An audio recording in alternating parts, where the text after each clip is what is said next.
અંકલેશ્વરમાં જાગૃત નાગરિકને ભરૂચ ટોલ નાકા પાસેથી અંકલેશ્વર તરફ પસાર થતી એક ટ્રકમાં ખીચોખીચ ઘેટા બકરા ભર્યા હોય તેવું માલુમ પડતા જાગૃત નાગરિકે અંકલેશ્વર બી ડિવિઝન પોલીસ મથકે જાણ કરતા અંકલેશ્વર બી ડિવિઝન પોલીસ સ્ટેશનનો સ્ટાફ જાગૃત નાગરિક સાથે રાજપીપળા ચોકડી પાસે વોચ ગોઠવી હતી અને બાતમીવાળી ટ્રક આવતા તેમાં ચેક કરતા 200થી વધુ ઘેટા બકરા ભરેલા માલુમ પડેલ। પોલીસે તપાસ કરતા ટ્રકમાં 239 ઘેટા બકરા ભરેલા હતા અને તેમાંથી 2 થી 3 ઘેટા બકરાઓના મૃત્યુ થયા હતા। તમામ ઘેટા બકરાઓને પોલીસ દ્વારા મુક્ત કરાવી ટ્રક ચાલક સહિત 4 લોકોને ઝડપી પાડ્યા છે।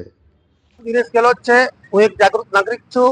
ગઈ રાત્રે મને એવી અંગત બાતમી મળેલી કે ભરૂચના ટોલ નાકા પરથી એક અનલીગલ પશુઓની ચોતાપૂર્વક ભરેલી ગાડી નીકળવાની છે। એ અંગત બાતમી મળતા મને મારા મિત્રોને બોલાવી અને પોલીસ કંટ્રોલમાં મેં જાણ કરેલી। ત્યારબાદ બી ડિવિઝન અંકલેશ્વરથી પીસીઆર આવેલી પોલીસ કર્મચારીઓની હાજરીમાં ગાડી ત્યાં રોકાવી ગાડીને ચેક કરતા અંદર ઘીચોખીચ ભરેલા પશુઓ મળી આવેલા છે। ઘેટા બકરા અંદર તેની અંદર ભરેલા હતા। સવારે અમે પોલીસ સ્ટેશન લાવ્યા બાદ તમામ કાર્યવાહી કરી અને આની અંદર 239 જેવા પશુઓ મળી આવેલ છે। તેમાં 1-2ની હાલત ગંભીર છે અંદર અને આ રીતની અમે કાયદેસરની કાર્યવાહી કરેલી છે।